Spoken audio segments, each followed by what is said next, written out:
पिछले साल 27 अक्टूबर को बंद कर दिया गया था केदारनाथ मंदिर का दरवाजा, जिसके बाद भक्तों के लिए उखी मठ के ओंकारेश्वर मंदिर में विराजमान हुए थे भगवान केदारनाथ। पिछले 6 महीने से उखी मठ के ओंकारेश्वर मंदिर में ही हो रही थी केदारनाथ की पूजा, लेकिन अब पूरे 6 महीने बाद इस साल के अप्रैल महीने में केदारनाथ मंदिर के दरवाजे दोबारा खोल दिए गए हैं।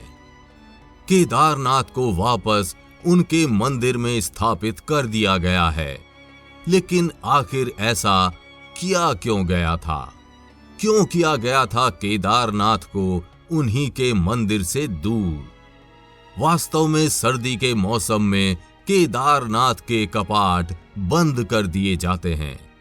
तब तक उनकी पूजा उखी मठ के ओंकारेश्वर मंदिर में की जाती है और गर्मी में दोबारा केदारनाथ अपने मंदिर में वापस लौट आते हैं। लेकिन जब केदारनाथ अपने मंदिर में नहीं रहते तो यहाँ क्या होता है? क्या होता है सर्दी के उन 6 महीनों में? और आखिर कौन करता है केदारनाथ की रक्षा? जानने के लिए इस वीडियो को अंत तक जरूर देखिएगा, लेकिन वीडियो शुरू करने से पहले जय बाबा केदारनाथ कमेंट करना बिल्कुल भी मत भूलिएगा। भगवान केदारनाथ की कृपा आपके घर परिवार पर सदैव बनी रहेगी। महादेव के 12 ज्योतिर्लिंगों में से एक केदारनाथ मंदिर के दरवाजे मेघ लग्न में 25 अप्रैल सुबह 6:20 पर खोल दिए गए। लेकिन मंदिर के खुलने से पहले की जाने वाली परंपराएं पिछले 4 दिनों से चल रही थी। मंदिर खुलने के 4 दिन पहले यानी 21 अप्रैल से ही ये अनुष्ठान शुरू हो गए थे।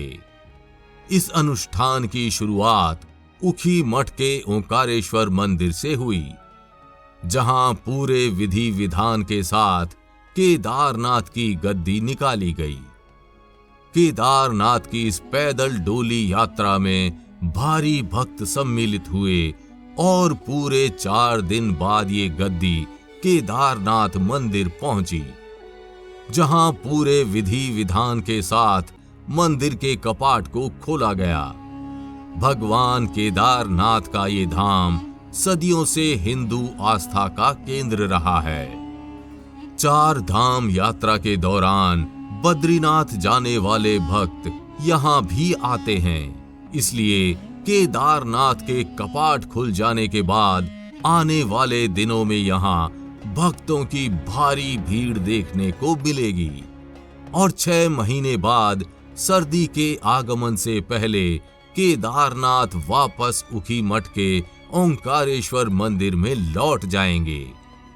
लेकिन क्या आप जानते हैं, जब तक केदारनाथ उखी मठ के ओंकारेश्वर मंदिर में रहते हैं, तब तक उनके इस पवित्र धाम की देख रेख कौन करता है?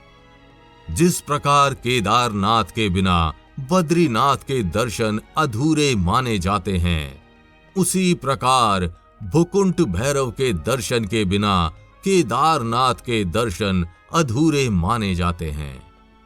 भुकुंट भैरव केदारनाथ क्षेत्र के क्षेत्रपाल देवता हैं। सर्दियों में जब केदारनाथ उखी मठ के ओंकारेश्वर मंदिर में रहते हैं, तब केदारनाथ मंदिर समेत पूरे धाम की रक्षा भुकुंट भैरव ही करते हैं। कहते हैं भुकुंट भैरव के बिना केदारनाथ धाम में एक पत्ता तक नहीं हिलता।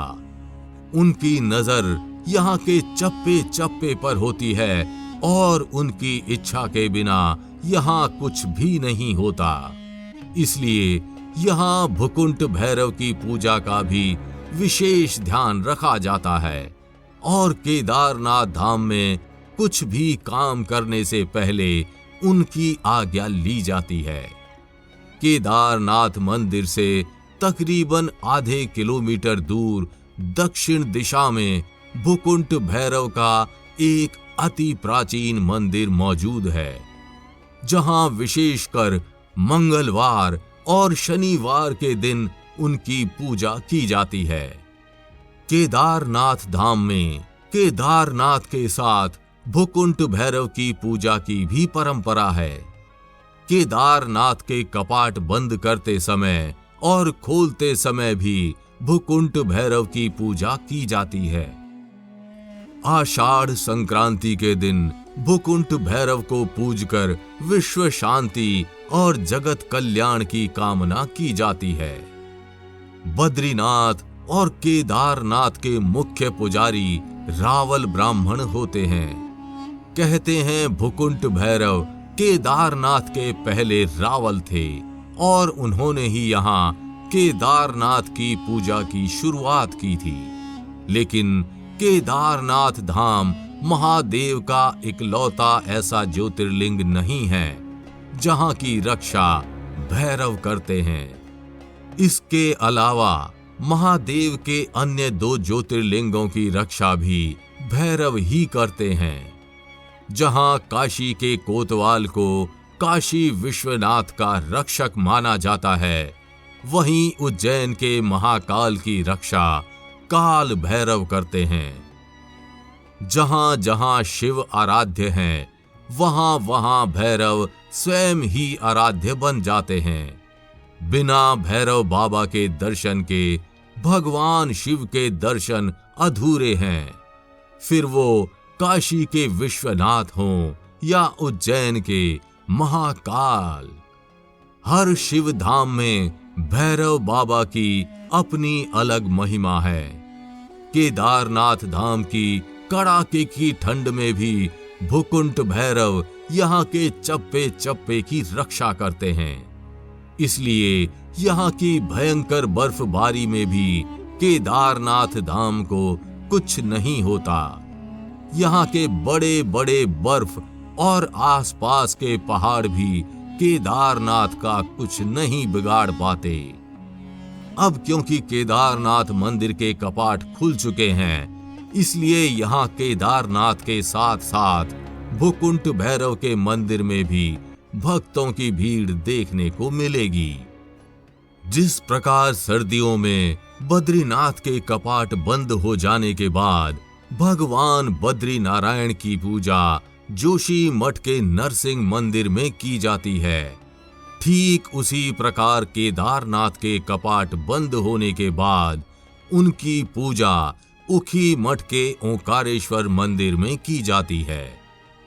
उखी मठ को भी एक महत्वपूर्ण तीर्थ स्थल माना जाता है, जो रुद्रप्रयाग से तकरीबन 41 किलोमीटर दूरी पर स्थित है। सर्दी आने से पहले केदारनाथ और मध्य महेश्वर से मूर्तियों को डोली में रखकर उखी मठ के ओंकारेश्वर मंदिर में स्थापित किया जाता है और सर्दियों के मौसम में इनकी पूजा यहीं की जाती है। ऐसा माना जाता है कि बाणासुर की बेटी उषा और श्री कृष्ण के पौत्र अनिरुद्ध की शादी यहीं संपन्न हुई थी। उषा के नाम से ही इस स्थान को उखी मठ के नाम से जाना जाता है। तो केदारनाथ के कपाट खुल चुके हैं और कुछ ही दिनों में यहाँ भक्तों का आगमन भी शुरू हो जाएगा। तो आप कब केदारनाथ के दर्शन को जा रहे हैं, हमें कमेंट करके जरूर बताइएगा। और अगर वीडियो अच्छी लगी हो तो इसे लाइक व शेयर कर चैनल को सब्सक्राइब करना बिल्कुल भी मत भूलिएगा।